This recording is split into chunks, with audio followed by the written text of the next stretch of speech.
L'idée que je développe, c'est que on doit apprendre les choses dans l'ordre, et que la première chose à apprendre de toutes les choses, c'est d'être vivant, parce que nous sommes des êtres vivants.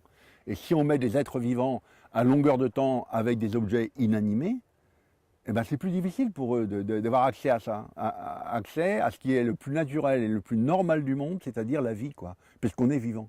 Mais c'est pas si évident que ça, parce que quand on se retrouve dans un milieu complètement artificialisé, urbanisé, carré, eh bien, lisse, hygiéniste, eh bien, on n'est pas dans la vie, quoi.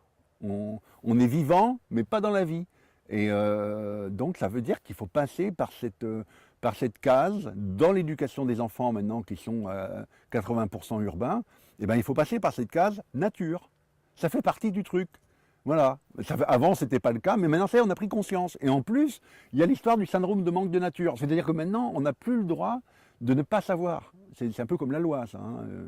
On n'a pas le droit de ne pas connaître la loi. Ben là, on n'a pas le droit de ne pas savoir que un enfant qui est privé de nature aujourd'hui, eh bien, il sera plus à même à développer des symptômes sur l'hyperactivité, l'obésité, la dépression, la myopie.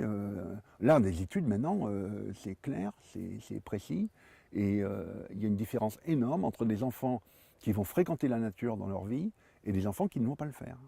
Et ça touche leur santé, et ça touche leur développement. Et on est en plus maintenant avec le numérique d'un moment où il y a une alerte médicale sur le fait que si on donne des tablettes à des enfants de moins de 4 ans, on les empêche tout simplement de faire leur développement normal. Et que pour avoir un développement normal, eh bien, il faut courir dans les prés, il faut faire des cabanes, il faut monter dans les arbres, ce qu'ont fait depuis des millions d'années tous nos ancêtres, enfants. Et ça, faut vraiment, et ça c'est le vivant. Voilà, ça c'est la première chose à avancer, c'est le vivant. Et donc là, on crée des liens. On crée des liens avec les arbres, avec les pierres, avec les herbes. On crée des liens avec ce qui est autour de nous. Et du coup, on a un destin commun. Et là, on touche à ce qui est le plus important probablement dans notre challenge aujourd'hui, avec la crise environnementale, c'est le principe d'interdépendance. Cette interdépendance-là, elle ne peut pas s'inventer de façon intellectuelle.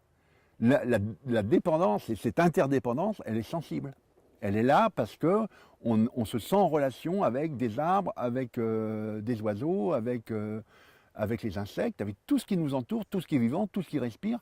On se sent en phase avec parce qu'on a vécu avec eux des expériences. Et si on ne fait pas des expériences de nature, c'est pas la question de savoir le nom des plantes ou des oiseaux. C'est pas une question de culture, c'est une question d'être.